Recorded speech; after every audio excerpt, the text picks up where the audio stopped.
Hey guys, welcome back to my channel. Today I'm sharing a story that you might have actually lived through yourself, and trust me, it's a love story. Are you ready? Let's go!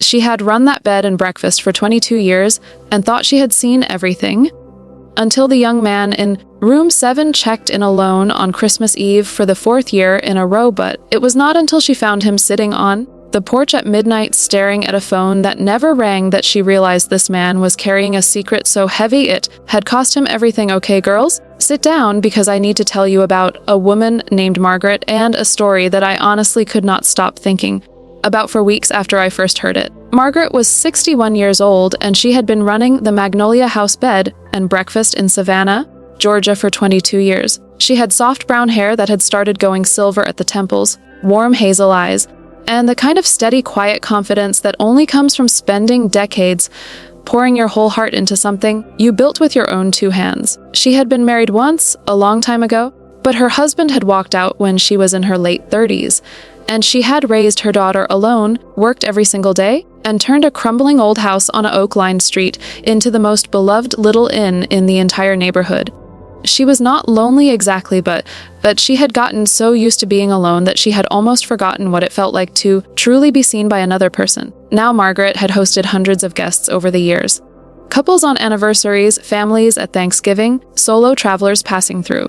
She thought she had seen every kind of person there was. But then there was Daniel. The first time Daniel walked through the front door of the Magnolia House, he was 23 years old. It was Christmas Eve and he was alone. He had a worn leather duffel bag over one shoulder, dark hair that was slightly damp from the December rain outside, broad shoulders, and the most quietly sad eyes Margaret had ever seen on someone so young. He checked in politely, asked for room 7 because it had a view of the garden, paid in cash, thanked her softly, and went upstairs without another word. Margaret told herself it was none of her business. Plenty of people traveled alone at Christmas. She had learned a long time ago not to pry into the lives of her guests. But something about that young man stayed in the back of her mind all evening. That first night she woke up just past midnight to get a glass of water and noticed the light on the back porch was on. She looked through the kitchen window and there he was, Daniel, sitting completely still in the old wooden rocking chair, a cup of something warm in both hands, staring out at the dark garden. His phone was on the armrest beside him. It never lit up. Not once. No messages. No calls. Nothing. He stayed for 3 days that first Christmas. He was always polite, always quiet, always alone. He ate breakfast at the small corner table by the window, read thick paperback novels, and walked through the historic district for hours every afternoon. On Christmas morning, Margaret left a small plate of her homemade pecan cookies outside his door with a little card that just said Merry Christmas. When she walked past an hour later, the plate was empty, and there was a note slipped under his door that read simply, "Thank you. This meant more than you know." He checked out on the 26th of December, thanked her warmly, and was gone. Margaret honestly did not expect to ever see him again. But he came back the following Christmas, and the Christmas after that, and the one after that. Every single year, same week, same room, same quiet eyes, same phone that never once rang. By the 4th year, Margaret knew his coffee order by heart. Black, no sugar. She knew he preferred the window table. She knew he liked the garden path in the early morning before any other guests were awake. But she still did not know a single real thing about him. That 4th Christmas Eve after dinner, she found him on the porch again at midnight. This time she did not just watch from the window. She poured 2 cups of coffee, walked outside, and sat down in the chair beside him. He looked at her with those quiet eyes, and for a moment she thought he might politely excuse himself. But instead he wrapped both hands around the cup she offered and said softly, "You always seem to know exactly what a person needs." They sat in silence for a little while. The kind of silence that does not feel empty.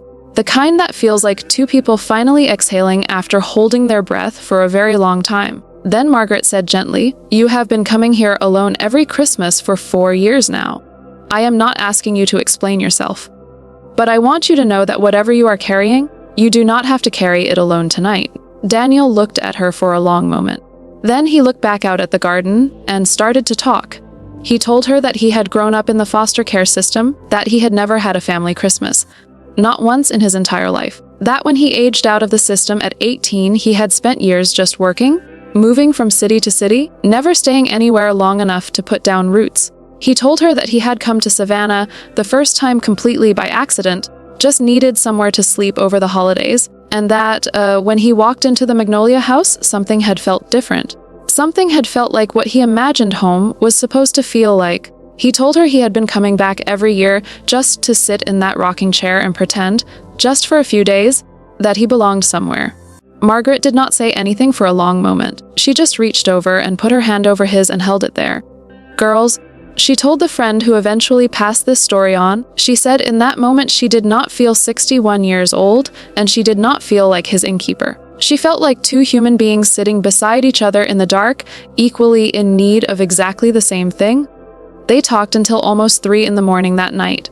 About his childhood and her marriage and her daughter, and the 22 years she had poured into those 4 walls. About loneliness and about the strange way life sometimes drops exactly the right person onto your porch at midnight in December. When Daniel finally said goodnight and went upstairs, Margaret sat alone for a while longer, and she realized that for the first time in years her chest felt warm in a way that had nothing to do with the coffee. Over the next 3 days, something shifted between them. They had breakfast together every morning. They walked through the historic district together one afternoon, and he pointed out architecture details she had walked past 1,000 times without ever noticing. He was sharp and thoughtful and surprisingly funny, and the more she talked with him, the more she felt something she had genuinely stopped believing she would ever feel again. On the last morning, the morning he was supposed to check out, Daniel came downstairs with his duffel bag and set it by the door. Then he came into the kitchen where Margaret was cleaning up, and he stood in the doorway for a moment and said, "I need to tell you something before I leave." She turned around and looked at him. He said, "I have been coming here for 4 years because this place felt like home. But this year I realized it was never really the place." Margaret said she felt her heart stop completely for about 3 full seconds. He asked if he could come back in the spring, not as a guest, just to see her. She said yes. Now, girls, I have thought about Margaret and Daniel so many times since I first heard this story. Because what gets me is not the romance of it, although honestly that part is beautiful enough on its own. What gets me is the quiet courage it took. For him to keep coming back to the one place that made him feel human. For her to finally walk out onto that porch with 2 cups of coffee instead of watching from behind the glass. Neither one of them did anything dramatic. Neither one of them made a grand gesture. They just chose, in one small quiet midnight moment, to stop being alone. And sometimes that is all love actually is. Not fireworks, not perfect timing. Just 2 people deciding that tonight, they are going to stop pretending they do not need each other. Margaret was 61 years old, and she had spent decades believing that chapter of her life was finished. Daniel was 27 and had never had a chapter like that begin. And somehow, in a little inn on an oak-lined street in Savannah, they found each other right on time. If this story touched something in you tonight, I want to hear about it. Drop a comment down below and tell me what part of Margaret and Daniel stayed with you. Was it the midnight porch? The phone that never rang?